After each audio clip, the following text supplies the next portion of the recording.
and obviously I think played, in a really good program for really good coaches. And so we're looking forward to getting him up to Boston. Any additional questions for Brad? Adam Himmelsbach. Hey, Brad. Well, you just kind of, I know this year was a little bit different than most years other than last year, of course, but what was the approach going to the night? Was there a time you guys thought you might try to do anything bigger, or was it did you have a good sense all along it was probably going to be a pick that you're going to use? Yeah, I mean, the cost for moving up was just too much for where we are. And whether that was into the 20s or even the 30s or even the low 40s, for us it was okay. We've got a good list of guys that we're comfortable with, and as the draft continued, and it became obvious that we had 2 or 3 guys still on our board there in the last couple of picks to choose from. Felt pretty good about it. Tonight was about finding somebody that we could invest in, that we could put a lot of time into, that we could help grow in their young career, and hopefully help them, help JD in particular, but whoever we picked in that spot, get better and really start their career off on the right foot with an investment from a staff and an organization for the long term. So we weren't looking for anybody necessarily that was going to come in and change the game for our team at 53. And so, we talked about moving up, but parting with, significant players on our team, or parting with draft assets that you can use with these TPEs and the trade deadline and those type of things didn't make much sense. Jared Weiss. With JD, he seems to have incredible pop and athleticism and speed.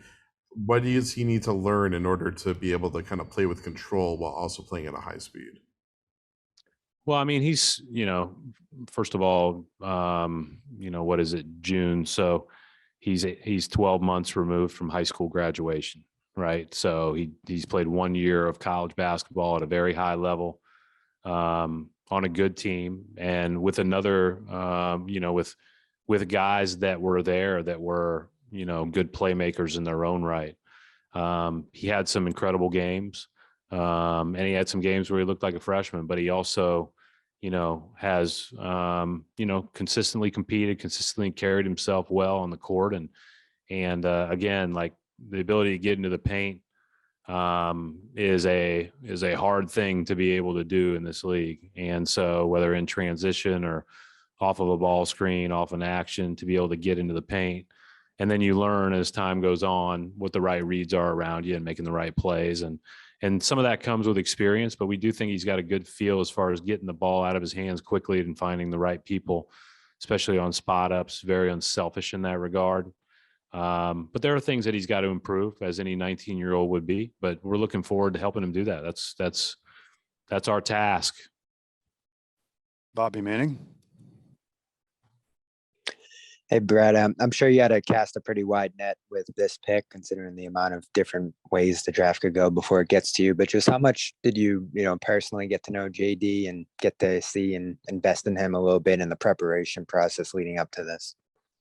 Yeah, I haven't personally spent as much time with him. Certainly we've had guys come through. He was not amongst the guys that came through for a draft workout. But some of that was truncated by our own travels, and some of that was just decisions, made by others where they could send. And there's only so many draft workouts these guys can go and do. But we spent a lot of time scouting him in person this year. I went to a practice in October, and watched him practice at Alabama. We saw several games live as a staff. So we're very well versed in who he is and what he brings to the table, and also what he's got to work on. And but the most important thing right now is, how do we help him transition smoothly? This is it's a big life moment for him. And then in a couple of days, you're on a plane to Boston, and, you're in a whole new place. And how do we help him really start off on the right foot? Can't wait to get him in summer league practice and get him going. Gary Washburn. Hey, Brad. usually in this spot, besides Tremont, you've taken maybe guys draft and stash or guys that you knew you weren't going to come over for a couple of years. What stood out about JD that he's a one and done? Like you said, he's a kid who literally doesn't turn 20, I don't think, until October or something. So he's a young kid. What about him said, okay, let's develop this kid, as opposed to maybe taking a kid who you might not see for a couple of years? Well, I think we're in a position roster wise where we've got to, we've got to evaluate the back end of our roster and decide on the guys that were here, decide on who we can add, again, via trade or via free agency. But we're in a position roster wise where we can, focus on the development of a young player or two too. And I think that that's important. We traded the last couple of first round picks. We like the guys that are playing overseas. Both Yam and Juhan are guys that are consistently getting better, and we think highly of.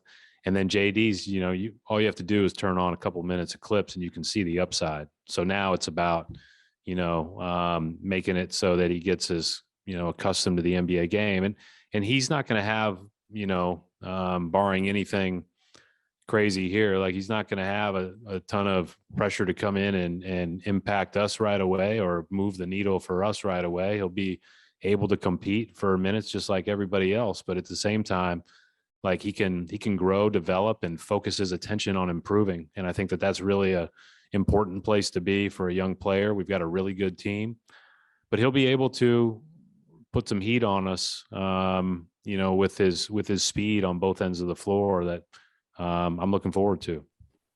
Last couple of questions. First one from Brian Robb. Hey, Brad.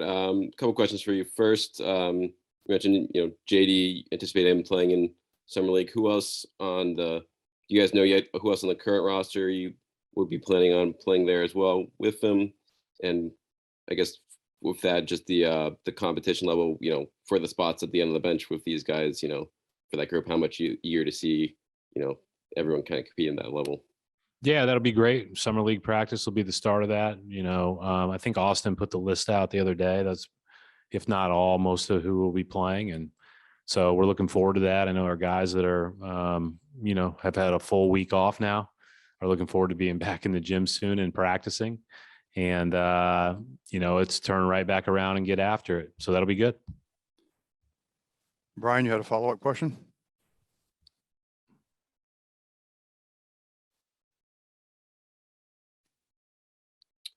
Hey, Brad. Additionally, you mentioned, talking about trades tonight, then the price of moving up. You guys have, a couple of these trade exceptions, one that expires next month. What is the heading into free agency now? What's the process like for you guys, knowing that, evaluating possibilities of that and the making a move of it now versus waiting for possibilities that could come up in a week or two down the road? How did you kind of gauge that during the trade landscape talks tonight, and how do you kind of approach that going forward heading into free agency? Well, I mean, we've been having these talks for a while now, right? Like when we've known who fits into our trade exception and who we might be able to target around the league and at least have discussions about, but then it really comes down to costs. And so, if the costs, are appropriate, then you continue discussions. And if they're not, then you table it for now and maybe you return to those later. But like at the end of the day, the trade exception is a tool, but it's not our only avenue. I think, we've got the ability to do some small things in free agency with the taxpayer mid-level and, and obviously the ability to add minimums. And then, if that thing vanquishes because we don't find the right deal, then we still have two other, TPEs to use towards the trade deadline. So that was one of the things about tonight. We wanted to make sure we were smart about all of our future assets. We're smart about, not shifting our team that, without very, very, very obvious moves that would help us. And so those things didn't present themselves. And so we'll stay at it to see if we can find some things that help improve us. Final question from Keith Smith. Hey, Brad, on Yam and Juhan, is there a chance that they're on the regular season roster this year? And then in addition to that, with only the one pick, is there a chance one of the two-way guys is maybe back on a two-way again next year? Yeah, I mean everything's fluid right now, right? We can do a lot of different things. We can go in a lot of different ways, and we'll discuss all that. You know, a great time to discuss all that will be after summer league, after these guys are all here and they all play and they all compete and practice and everything else. There's a lot of moving parts and there's a lot of roster flexibility, and that doesn't include obviously again anybody else that we bring in from the outside that you know we don't even aren't even talking about tonight. So we'll see how that all shakes itself out. Got a lot of options. Everybody that you've mentioned, you know, as far as positionally are all good players, and we're looking forward to seeing how that shakes itself out. Thanks very much, Brad. We'll wrap it up right there. Thank you.